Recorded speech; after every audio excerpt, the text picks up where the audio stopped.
Сын главы МВД потратил кучу, ну я так полагаю, что ваших денег, хотя давайте попробуем разберемся, того самого Колокольцева, у него оказывается есть сын, и он тратит очень много денег. По крайней мере звучит цифра 90 миллионов рублей, при этом его бизнес терпит убытки. Вот так.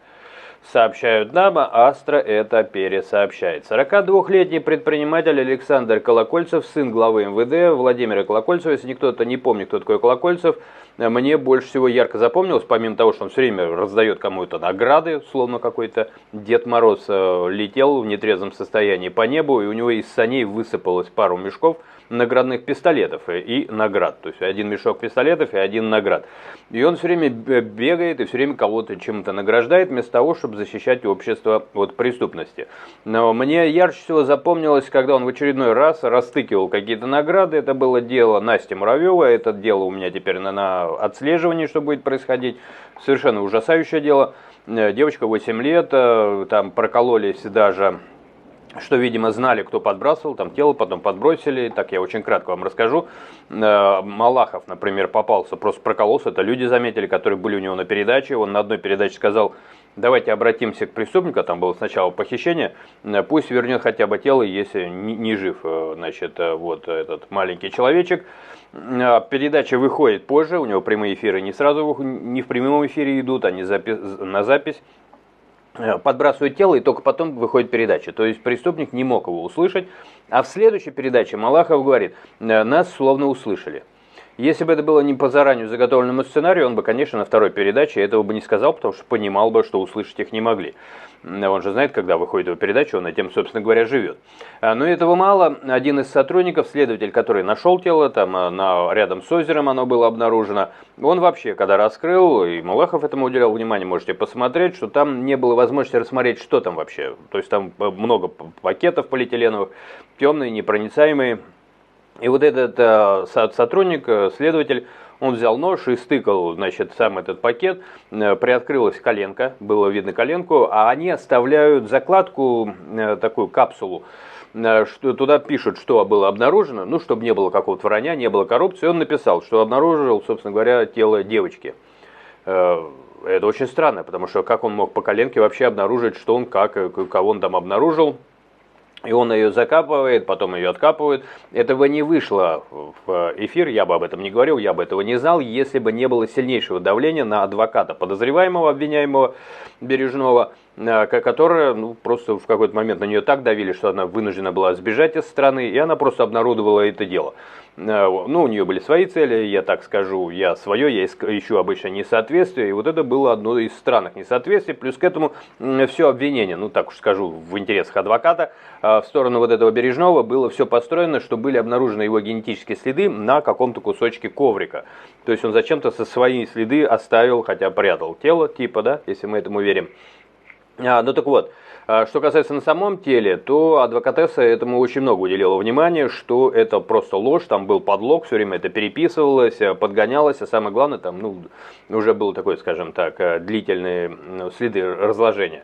То есть это невозможно было определить. То есть чистой воды был подгон, то есть стряпали где-то на коленке это дело, очень оно сомнительное. И больше того вам скажу, что вот этого Бережного, там где все это происходило в Тюмени, его вообще оправдали присяжные.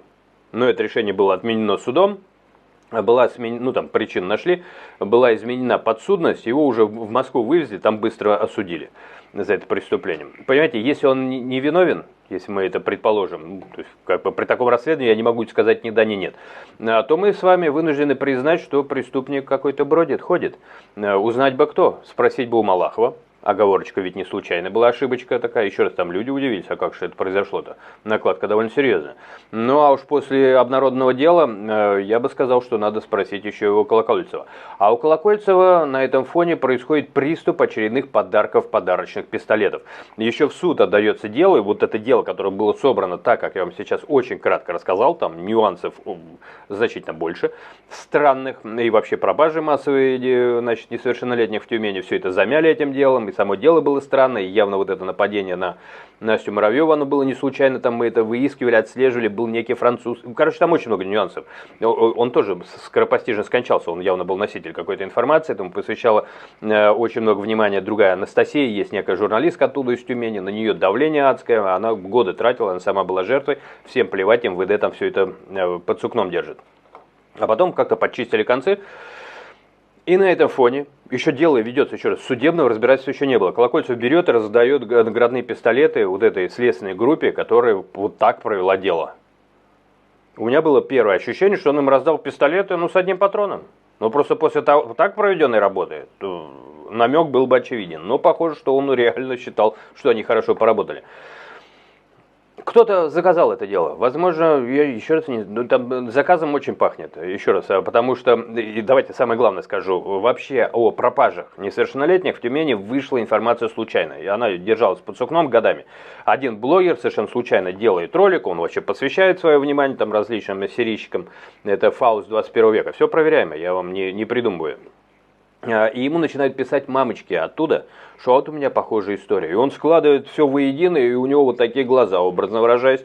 И он говорит, так тут же серия. И это огромный резонанс, до Ройзмана дошло. Ройзман говорит, если это подтвердится, я обязательно этому уделю внимание. Это все, естественно, подтвердилось, а он, естественно, не уделил этому больше внимания. Но мы сейчас не о Ройзмане. Мы сейчас о том, что колоссальный резонанс, выясняется, масса передач снята, оказывается, серия.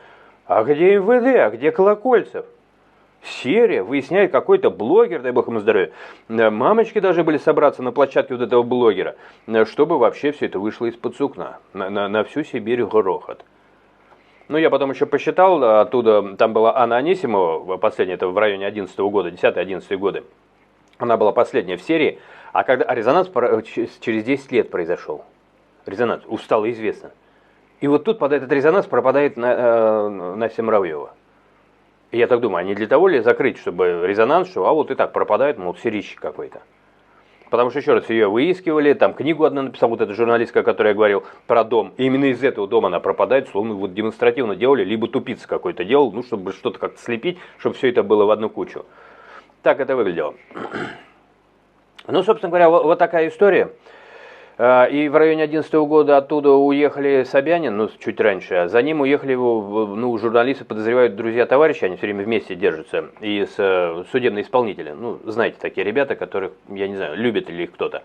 Даже за ментов Высоцкий готов был выпить, за судебных исполнителей, по-моему, по сей день никто. Тем не менее, и вот уезжают Замородских и Каминов, я довольно почему-то столько знаю, я подробно рассматривал все это дело. И Каминов попадается в Москве, едва приехав, знаете кому?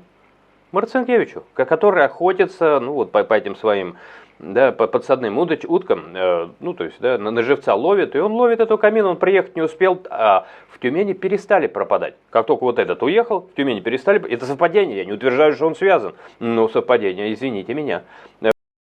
Уже попадается на том, что приходит к несовершеннолетнему мальчишке, Марцинкевич его ловит, доводит даже дело до суда. В дальнейшем вся оставшаяся жизнь Марцинкевича по всему миру бегать, а за ним кто-то гоняется. Но на тот момент еще массовых пропаж не было, поэтому у меня эта картина сложилась. Марцинкевич не мог понять, он обращение делал, за мной гоняются, наверное, из-за этого Камина, наверное, какой-то его дружок. Кстати, дружок занимался людьми, которые выходили на митинг, когда Навальный возвращался. То есть он вот из этой области, я сейчас про когорту, а не про политику. Вот это очень любопытные там имена всплывали. Короче говоря, дело было мощное, и поэтому у меня в памяти остался Колокольцев, который дарит пистолетики. А теперь давайте к новости. Что же о нем самом известно, вернее, о его замечательном сыночке. 42-летний, еще раз, вот Астра, кто-то скажет, оппозиция, а я вам скажу, что у меня без этой оппозиции, сколько я вам могу понарассказывать. Поехали. Боюсь, что фон будет, наверное, у меня больше слов, чем сама новость. Но, тем не менее, а как ее понять без фона? 42-летний предприниматель Александр Колокольцев, сын главы МВД Владимира Колокольцева, с сентября, ему хоть подарил пистолетик, он любит пистолетики дарить, с сентября 24 по февраль 26 года заплатил 89,2 миллиона рублей за поездки в люксовые отели в Арабских Эмиратах. И, естественно, тут уж и прибавлять не надо. И на Мальдивах. У них все они в одну сторону. Я уже давно предполагаю, что у них хозяева там. Они сейчас все очень переживают, Хоминей куда-то делся, ну, вроде ищут, пока не нашли. Начинают искать с тапок, но еще и тапки не нашли. Об этом пишет издание вот так, проанализировав данные утечки турагентства, через которое он бронировал поездки. В сумме выходят только услуги туроператора за 86 ночей без учета ресторанов, спа и покупок. Чаще всего Колокольцев отдыхал в ресорте каком-то Бевелгари, не знаю, что это такое, который расположен на искусственном острове в Дубае. Ну, то все, мне кажется, здесь и патриотизм искусственный, ну, такой же и остров, как говорится, подобное к подобному. Там сын главы МВД провел, ну, еще раз, насколько это достоверно, я этого не перепроверял, можете с своей стороны проверить, провел не менее 67 ночей и встретил 25-й год. Суммарно только билеты и бронирование номеров на последний новогодний тур обошлись ему в 34 миллиона рублей. Верифицировать поездки журналистам помогли соцсети. 26-летний уроженец Керчи Лолиты Шониной, сопровождавший Колокольцева как минимум с 24 года. В 22 году ее фото появилось на сайте эскорт-агентства, предполагавшего ВИП. А я слышал, что эскортницы стараются обходить тех, от кого, значит, стадиями разложения 8-летних девочек пахнет. Но, видите, не все обходят. Ну, это разные бывают эскортницы. Я просто так и были новости о том, что даже в тюрьму, там где-то какая-то тюрьма, я уж не помню, в США или еще что-то там, может как-то, приезжают они на какие-то длительные свидания. Вот, я слышал, что не ко всем приезжают. Предполагавшего, значит, ВИП-сопровождение в России и Дубае. Есть цитата: «Увы, нынешние реалии сделали многие отели в Дубае куда более доступными, чем раньше. Вместе с этим уходит та самая атмосфера уединения и приватности. И от этого становится немного грустно». В апреле 26 года писала Шонина в личном телеграм-канале. Говорит, грустно мне. Ой, грустно. Перед тем надо было ей найти, как в песне поется, криптомиллиардер, или как там последняя песня вышла. Перед тем, как удалить свой аккаунт в Инстаграм в 25 году, она опубликовала фотографию колье из белого золота фирмы. Спасибо, пенсионеры из России, вы такие колье дарите.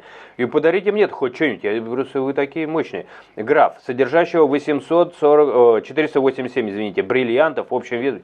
Пенсионеры из России, вы что? У вас подарочки такие, что я читаю, я прочесть не могу, у меня цифры не знакомы. При этом, если в 2024 году суммарная чистая прибыль компании Александра Колокольцева составила более 115 миллионов рублей, то в 2025 году бизнес сына МВД, успешный бизнесмен, потерял около 600 миллионов, посчитали журналисты. Так, пенсионеры, которые оплачивают бизнес, значит, вот этого деятеля, вы что теряете-то? Вы прекращаете терять, пока у вас еще внучки остались. Большая часть убытков связана с деятельностью ФБ Групп, разработчика сайтов и приложений. До 2025 года этот бизнес приносил десятки миллионов рублей дивидендов ежегодно. В 2025 году компания показала 429 миллионов рублей убытков и остановила выплаты дивидендов. Помимо личных бизнесов, Александр Колокольцев трудоустроен в дочерних предприятиях Вимпелкома и других бизнес-структурах. Ранее издание «Проект» уже указывало на то, что активы Александра Колокольцева превышают его доходы. Колокольцев владеет домом площадью около 1250 квадратных метров. Но это не на деньги, там, за девочек, не за девочек платили, не, я просто интересуюсь, потому что у меня это дело на особом контроле. И участком 100 соток, сколько стоит, не с тех денег, в подмосковном Заречье, который оценивается примерно в 1,2 миллиарда рублей. Этот дворец Колокольцеву уступила Лилия Каиль, супруга близкого к измайловской преступной группировке бизнесмена Льва Черепова. А Лев не знает, что с Настей Муравьевой сейчас участвует? Меня вот это в первую очередь интересует. Череп, кличка у него Череп. Чё, для вас же это тоже впадло или нет? Череп. Или у тебя череп уже совсем там куку? Значит, уточнили в проекте. Такая новость, друзья, пишите со своей стороны, что вы думаете. И не полупались ли ваши черепа от таких радостных новостей?